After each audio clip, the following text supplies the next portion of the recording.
Bom, aí, na verdade, eu sou advogado duas vezes, em Florença e no Brasil. Depois fiz filosofia também em Florença, mas eu me considero muito mais educador que jurista. Portanto, eu sou um educador. Fazia 5 anos que eu estava escrevendo um projeto ainda sem nome, elaborado num momento mágico da história brasileira, que é a redemocratização do país, a redação da Constituição de 88, o Estatuto da Criança e do Adolescente de 90. E, sobretudo, com um privilégio enorme, porque eu tive a sorte de convidar Paulo Freire para ser consultor pedagógico do Unicef.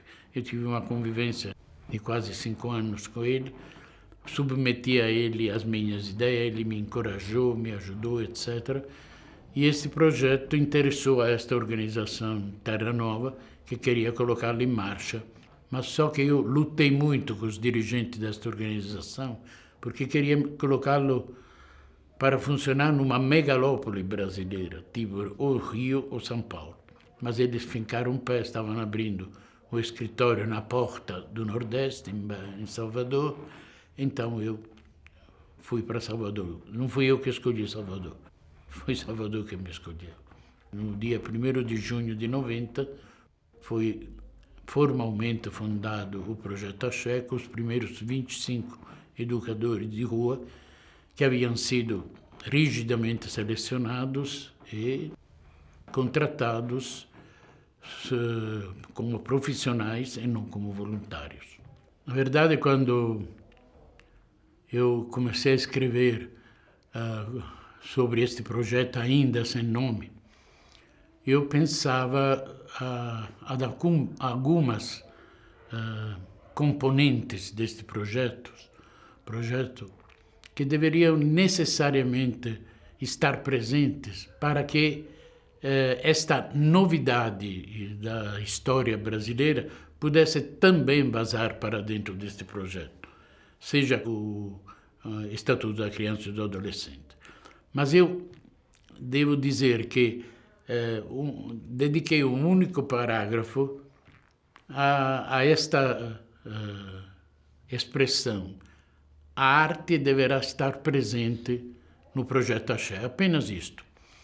Mas o que é que eu queria dizer?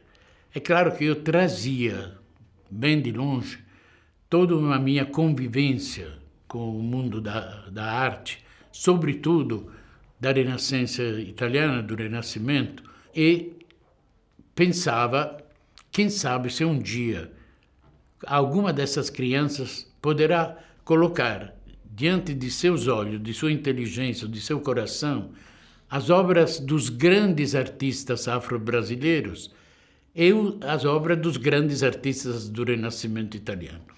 Poderia ser uma ousadia, mas anos mais tarde aconteceu isso. E somente a arte, muito mais que qualquer outro investimento, somente a arte deu a estas crianças, a estes jovens, a certeza que eles têm direito, também eles, pobres, abandonados, moradores de rua, eles também têm direito à beleza, à estética. Eles que viveram tanto tempo mergulhados na feiura, quando descobrem a beleza, explodem em duas grandes explosões. É a explosão da fruição da obra de arte. É a explosão da produção da obra de arte. Esses dois momentos são fundamentais no caminho da arte-educação.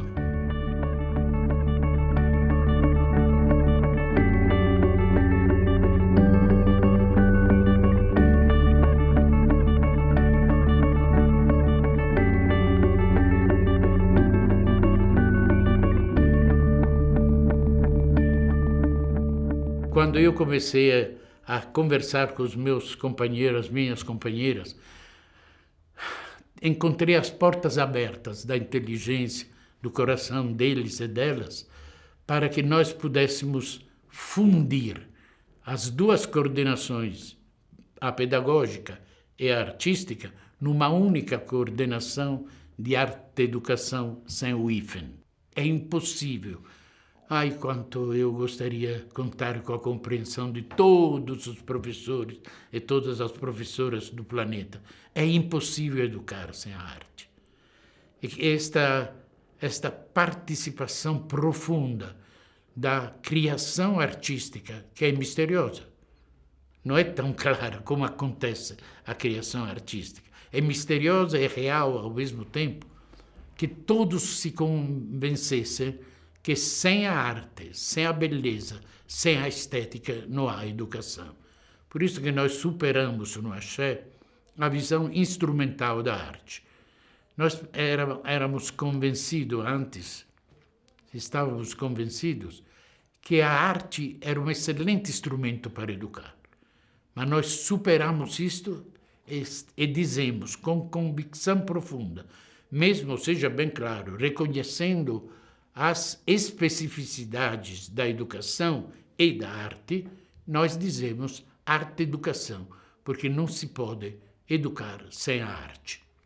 Foi anos atrás, no 5º ano de existência do axé, que apareceu a oportunidade de levar as crianças para Roma, porque a prefeitura de Roma tinha conferido, juntamente com o governo do Distrito Federal, o prêmio Roma e Brasília Cidade da Paz, que existe há muitos anos, tinha conferido a mim e ao Projeto Axé. E nós levamos um grupo de crianças, uma manhã na Praça do Capitólio. Eles começaram a tocar os tambores da percussão afro-brasileira. Todas as janelas do Capitólio se abriram para ver o que estava acontecendo lá embaixo, e os meninos tocando, quase em orgasmo artístico, vendo o sucesso que estavam tendo entre os romanos naquela manhã. Isto foi apenas um aperitivo. Depois houve 8 turnês internacionais. A maior cantora da atualidade italiana se chama Fiorella Mannoia. Ela conheceu o Projeto Axé em Salvador e convidou percussionistas, bailarinos, cantores e capoeiristas para acompanhá-la numa turnê de 8 meses, em 3 momentos, em 60 cidades da Itália. Foi um momento enorme isto para as crianças, os jovens, que, tendo feito este percurso, através da arte afro-brasileira, eram todos negros, eles, e negras, e se defrontando com as manifestações artísticas em Florença, em Roma, em Milão.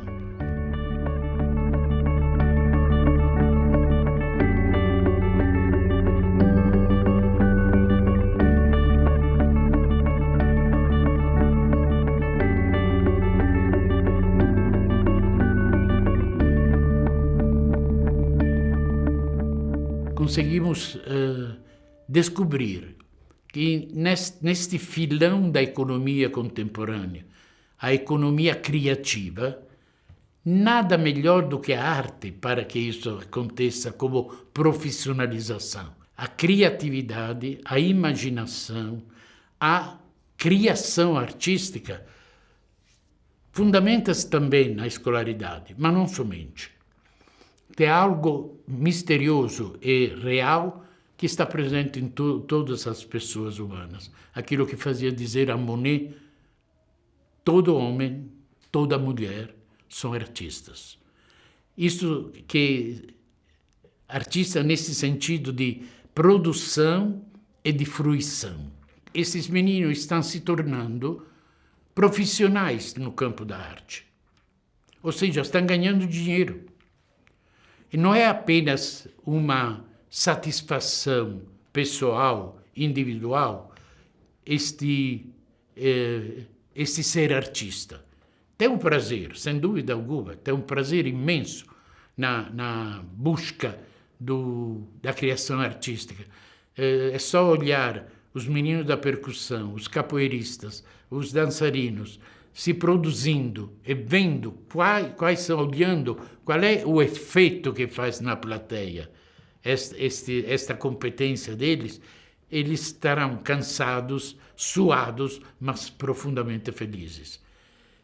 O aplauso é importante também para qualquer tipo de artista. O aplauso que sai da plateia quer dizer aos meninos, não como você é bom cantor, como você é uma excelente dançarina, não. É o aplauso à vida de cada um deles. E eles percebem isto, que a vida deles está sendo aplaudida através da arte. E quando tem esta descoberta fantástica desses meninos e meninas que foram maltratados, perseguidos nas ruas, nas praças da cidade do Salvador, que hoje eles são chamados mestre de capoeira, mestre de canto, mestra bailarina, e todo mundo chama desse jeito. Eles são profissionais, ou seja, a arte não é só uma satisfação pessoal, é também um meio para ganhar a vida de uma maneira prazerosa, coisa que a escola não sabe fazer. Ou seja, o prazer é um direito inalienável da pessoa humana. No primeiro ano do meu estar no Brasil, com estas crianças, a primeira coisa que eu quis dizer a elas, muito mais plasticamente que com palavras, com ações: sejam felizes, sintam prazer. O prazer é um direito fundamental de cada pessoa humana. Nada mais prazeroso do que produzir uma obra de arte, nada mais prazeroso do que fruir de uma obra de arte. Esta fruição, esta produção são elementos fundamentais para a arte-educação. O desejo, a arte, vão juntas e vão para além da constrição e da limitação de muros e grades, isto sem dúvida. Agora, uma competência imensa precisa ter sempre para educar, mas a competência só se alcança através dessas três atividades: formação, formação, formação. Se não for competente, a arte não é arte. Se os professores de arte não dominarem aquilo que eles querem passar para as crianças, então estamos fazendo de conta que estamos fazendo arte-educação. Nem arte, nem educação. Nós fazemos de tudo para que eles frequentem a escola, mesmo com todos os limites que a escola pública tem no Brasil, em particular em Salvador. E nós até adotamos uma escola pública da rede municipal que foi tomada como exemplo pela rede em termos de alfabetização e educação de crianças das primeiras séries. Naquela época era o Paulo Renato, o ministro. Ele visitou a escola e mandou uma equipe do MEC gravar exatamente esses momentos da escola que nós chamamos língua iorubá, chamamos Ilé Ori, ou seja, casa da cabeça, casa do conhecimento. Mas eu queria dizer um único episódio que me deixou absolutamente convicto que arte e educação andam juntos. A professora estava sentada, eu entro devagarinho numa sala, não tinha os bancos colocados como é normal, a professora sentada na cadeira, todos os meninos e meninas sentados no chão, com várias cópias de Capitães de Areia, de Jorge Amado. A professora lia, depois dizia, continua você, e eu lá observando. De repente, Ambrósio, um menino que até 16 anos, quando entrou com 16 anos no axé, tinha vivido na rua. Naquele dia, eu vi o Ambrósio, com o livro de Jorge Amado na mão, pular em cima de uma cadeira, gritando: porra, eu estou lendo. Ou seja, depois de tantos anos, eu continuo sentindo uma profunda emoção, porque a literatura e a alfabetização estavam caminhando juntos. E a descoberta que ele estava lendo foi uma descoberta revolucionária na vida dele, evidentemente. A minha certeza é que esta escola, a escola pública contemporânea, que nasceu da Revolução Francesa e não mudou nada desde então, só conseguirá parir uma escola nova sob o signo da arte-educação. Se não introjetar a arte, vai ser mais outra velharia, que vai durar mais de 250 anos, como está durando esta escola, parida pela Revolução Francesa.